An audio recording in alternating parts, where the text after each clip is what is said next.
शिवपुर एक शांत गांव सूरज ढलने के बाद बदल जाता है। दिन में हंसी गूंजती है, लेकिन रात में गहरी खामोशी छा जाती है। दरवाजे जल्दी बंद हो जाते हैं, कोई बाहर नहीं रुकता। हवा में फुसफुसाहट तैरती है, भूतिया और डरावनी। इसका स्रोत वही पुरानी समाधि है, गांव के किनारे। ये आदित्यनाथ बाबा की थी, जिनकी आत्मा कभी नहीं गई। वहां की हवा ठंडी है और सब उससे दूर रहते हैं। समाधि का रहस्य शिवपुर की सबसे पुरानी चेतावनी है। समाधि की परछाई शिवपुर पर मंडराती है, गांव वालों को खामोश डर में बांधती है।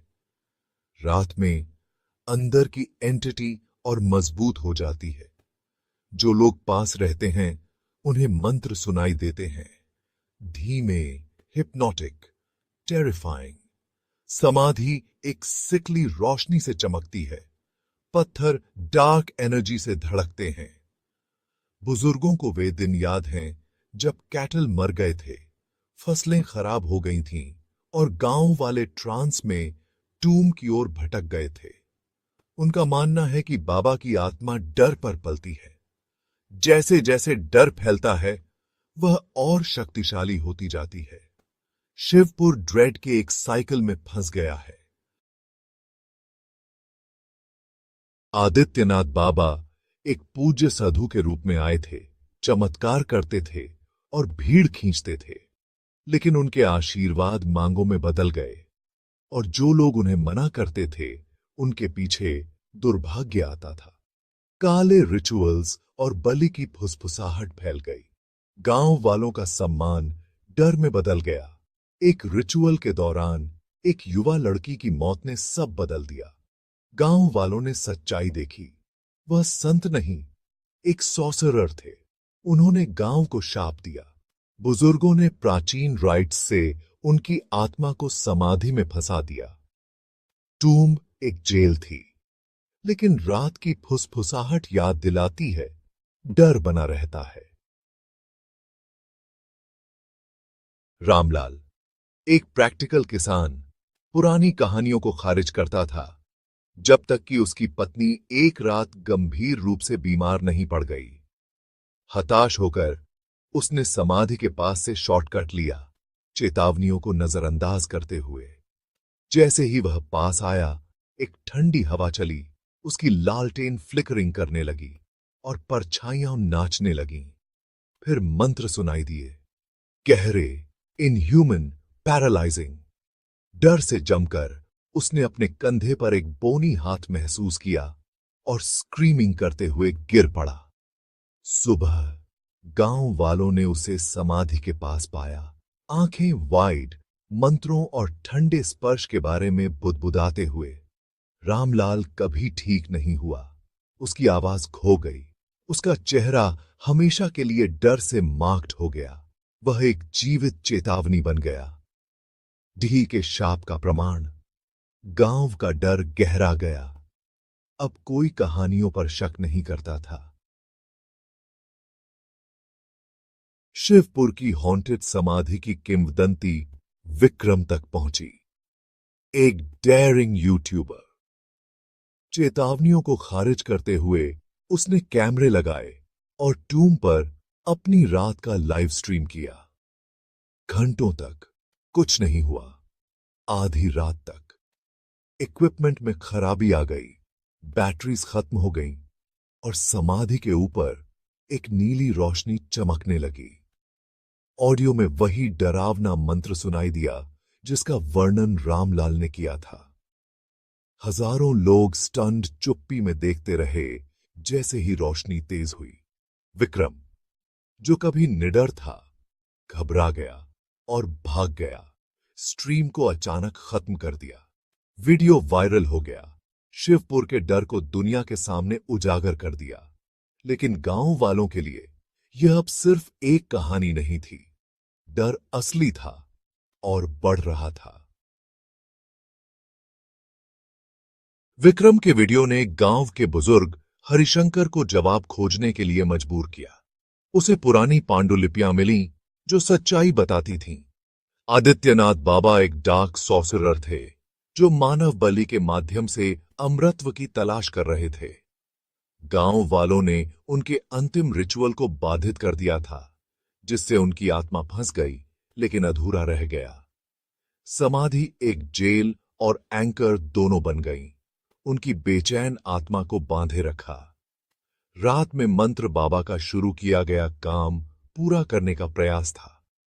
नीली रोशनी, ठंड, डर, ये सब उनकी बढ़ती शक्ति के संकेत थे। भविष्यवाणी ने चेतावनी दी, आत्मा रिचुअल को पूरा करने के लिए एक और बलि की तलाश करेगी। गांव वालों को एहसास हुआ कि खतरा खत्म नहीं हुआ था। अधूरा रिचुअल शिवपुर पर एक शाप था। समाधि का रहस्य किसी के भी कल्पना से गहरा था।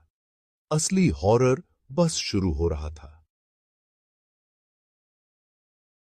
सच्चाई ने शिवपुर में एक नया आतंक फैला दिया।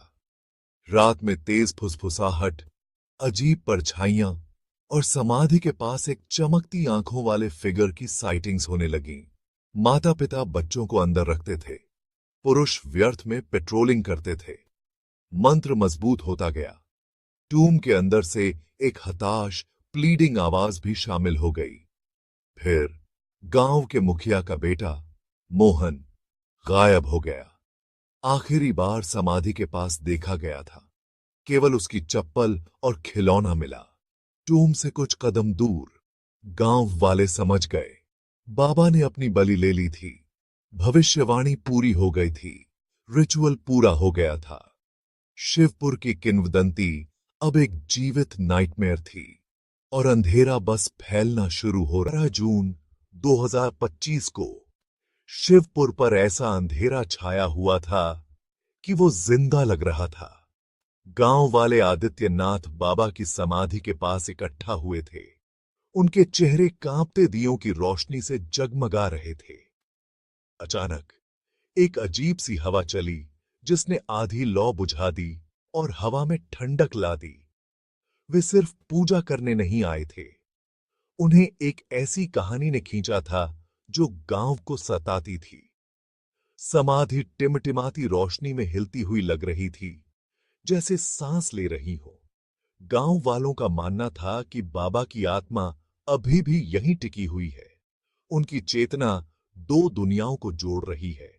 आधी रात का हवन सिर्फ एक रस्म नहीं था, यह उनकी ऊर्जा को वापस बुलाने का एक न्योता था। आज रात दुनियाओं के बीच की दीवार बहुत पतली लग रही थी। कुछ आत्माएं, वे फुसफुसाते थे, कभी सच में नहीं जाती। भीड़ के बीच एक बूढ़ा तांत्रिक खड़ा था। उसकी आंखें अंधेरे को भेद रही थीं। उसने कहा, यह कोई कब्र नहीं है, समाधि एक रास्ता है। आज रात पर्दा पतला है। उसने समझाया कि मंत्र चाबियां हैं जो ऊर्जाओं को बहने के लिए एक रास्ता खोलती हैं। हम बाबा को बुलाते हैं, लेकिन दूसरी शक्तियां भी जवाब दे सकती हैं, उसने चेतावनी दी। गांव वालों ने सुना, उनकी आंखों में डर और श्रद्धा मिली हुई थी। जब आप एक दरवाजा खोलते हैं तो आप यह नहीं चुन सकते कि कौन अंदर आता है, तांत्रिक ने आगाह किया।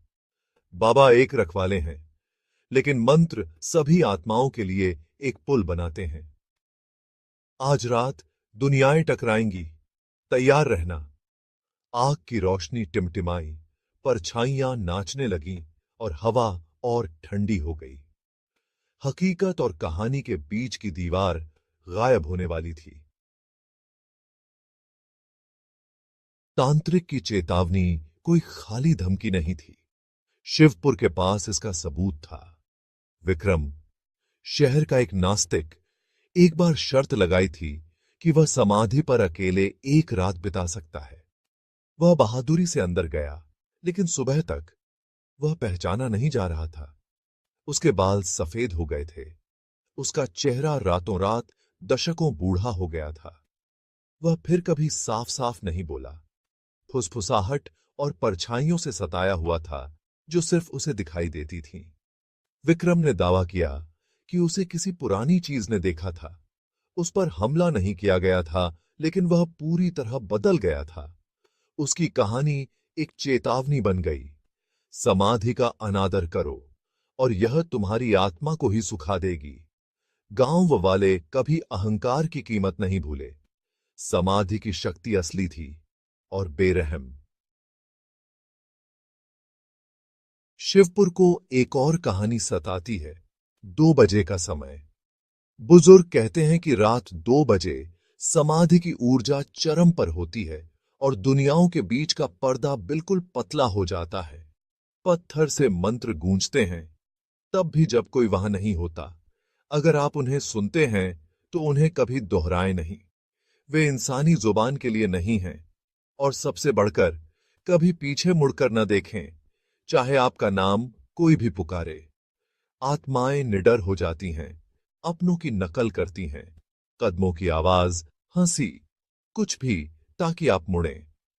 पीछे मुड़कर देखने का मतलब है उन्हें अपनी दुनिया में बुलाना। बचने वाले ठंडी सांसों और मुड़ने की जबरदस्त इच्छा की बात करते हैं, लेकिन जो मुड़ते हैं वे फिर कभी नहीं दिखते। नियम आसान है, लेकिन परिणाम आखिरी हैं। रात 2 बजे समाधि चुनती है कि कौन जाता है उसको पा और कौन रहता है। जैसे ही हवन अपने चरम पर पहुंचा, डर और विश्वास आग की रोशनी में मिल गए। क्या समाधि सचमुच एक दरवाजा थी या सिर्फ हमारे गहरे डर के लिए एक मंच? दिन में संदेह वापस आते हैं। क्या विक्रम की किस्मत असली थी या सिर्फ एक कहानी जो सुनाने में बड़ी हो गई? क्या समाधि पर हवा आत्मा की सांस है या सिर्फ रात के खेल? शायद सच्चाई कहानी और मनोविज्ञान के बीच है। एक ऐसी जगह जो विश्वास और डर से बनी है, रहस्य बना हुआ है। क्या यह जमीन दूसरी दुनिया का पुल है या हमारी कल्पना का आईना? शिवपुर में हकीकत और मिथक के बीच की रेखा हमेशा धुंधली रहती है। आप क्या मानते हैं? अगर आपको यह कहानी डरावनी और दिलचस्प लगी हो तो डर की दस्तक चैनल को लाइक करें, सब्सक्राइब करें और बेल आइकन दबाएं ताकि अगली बार जब कोई कहानी दस्तक दे, आप सबसे पहले सुने।